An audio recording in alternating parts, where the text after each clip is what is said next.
வெற்றி மாநாடுக்கு கோவை புறநகர் வடக்கு மாவட்ட செயலாளர் வி ராஜ்குமார் அவர்கள் அழைக்கிறார். தமிழக வெற்றிக் கழகத்தின் 2வது மாநில மாநாடு வியாழனன்று நடைபெறும் நிலையில் மாநாட்டு திடலில் பேரறிஞர் அண்ணா, எம்ஜிஆர் ஆகியோருக்கு நடுவே விஜய் இருக்கும் பேனர்கள் வைக்கப்பட்டு தடபுடலான இறுதிக்கட்ட ஏற்பாடுகள் தீவிரமடைந்துள்ளது. தென் மாவட்டங்களை குறிவைத்து மதுரையில் மாநாடு நடத்தும் விஜயின் வியூகம் கை கொடுக்குமா என்பது ஒரு பக்கம் இருக்க, மதுரை மாநாட்டில் அவர் என்ன பேசப் போகிறார் என்ற எதிர்பார்ப்பும் எக்கச்சக்கமாக எகிரியுள்ளது.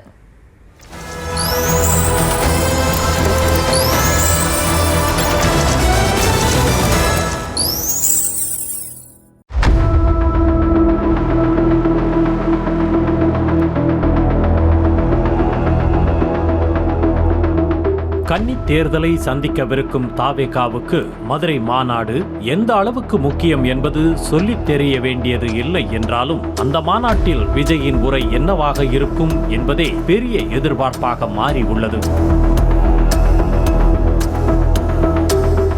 மதுரை பாரபத்தியில் நாளை நடைபெறுகிறது தமிழக வெற்றிக் கழகத்தின் 2வது மாநில மாநாடு. 500 ஏக்கர் பரப்பளவில் பறந்து விரிந்து கிடக்கும் மாநாட்டு திடலில் பணிகள் இறுதிக்கட்டத்தை எட்டியுள்ளன. 1.5 லட்சம் இருக்கைகள், 4 பார்க்கிங்குகள், 200 அடி நீளத்திற்கு பிரம்மாண்ட மேடை, 800 அடி நீளத்திற்கு ரேம்ப் வாக் மேடை என பாரபத்தியே பரபரப்பாக மாறிவிட்டது. கடந்த மாநாட்டில் நிகழ்ந்த அசம்பாவிதங்களை சரி செய்யும் வகையில் தொண்டர்கள் அமர்ந்திருக்கும் இருக்கைக்கு அருகிலேயே குடிநீர் குழாய்கள் என ஏற்பாடுகள் நடைபெற்று வருகின்றன.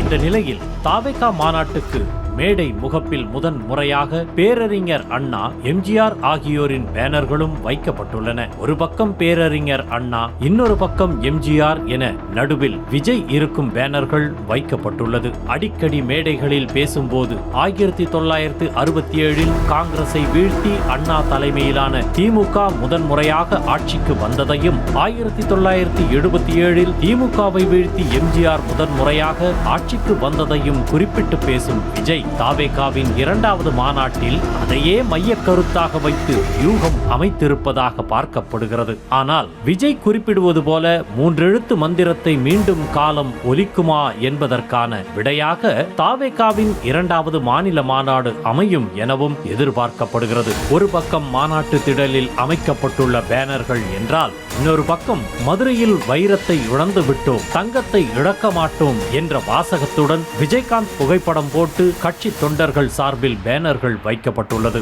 ஆகஸ்ட் 25ஆம் தேதி கேப்டன் பிறந்த நாள் அன்று நடக்கவிருந்த மாநாடு காவல்துறையின் கட்டுப்பாடு காரணமாக மாற்றப்பட்ட நிலையில் கட்சி தொண்டர்கள் வைத்திருக்கும் பேனர்களும் கவனம் பெற்று வருகிறது.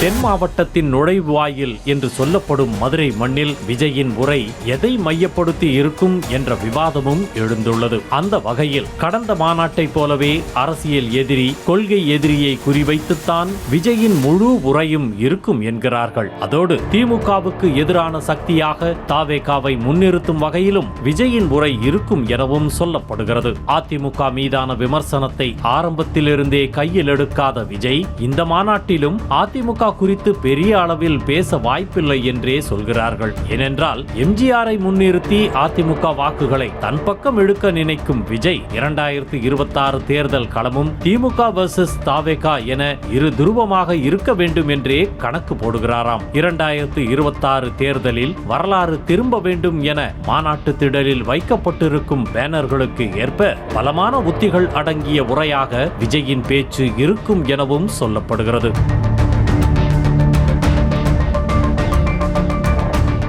முதல் மாநாடு நடந்தபோது தற்காலிக பொறுப்பாளர்களாக இருந்தவர்கள் அனைவரும் தற்போது நிர்வாகிகளாக மாற்றப்பட்டுவிட்ட நிலையில் கட்சியின் கட்டமைப்பு பலத்தை மக்களுக்கு காட்டும் வகையிலும் மாநாடு திட்டமிடப்பட்டிருப்பதாக சொல்கிறார்கள். அதோடு கட்சி தொடங்கியதிலிருந்து இன்னும் கள செயல்பாடுகளில் விஜய் ஆர்வம் காட்டாத நிலையில் போராட்டக்காரர்களை பனையூருக்கு அழைத்து சந்திப்பது போன்ற நிகழ்வுகளில் கடும் விமர்சனங்களை சந்திக்க நேரிட்டது. களத்தில் இறங்கி அரசியல் செய்ய விஜய் காட்டும் தயக்கத்தை வைத்தே அவர் மீது ஏகப்பட்ட விமர்சனங்களும் எழுந்தன. அந்த விமர்சனங்களுக்கெல்லாம் பதில் சொல்லும் வகையிலும் தாவேகாவின் 2வது மாநில மாநாடு இருக்கும் என்கிறார்கள். வெற்றி மாநாடுக்கு கோவை புறநகர் வடக்கு மாவட்ட செயலாளர் வி ராஜ்குமார் அவர்கள் அழைக்கிறார்.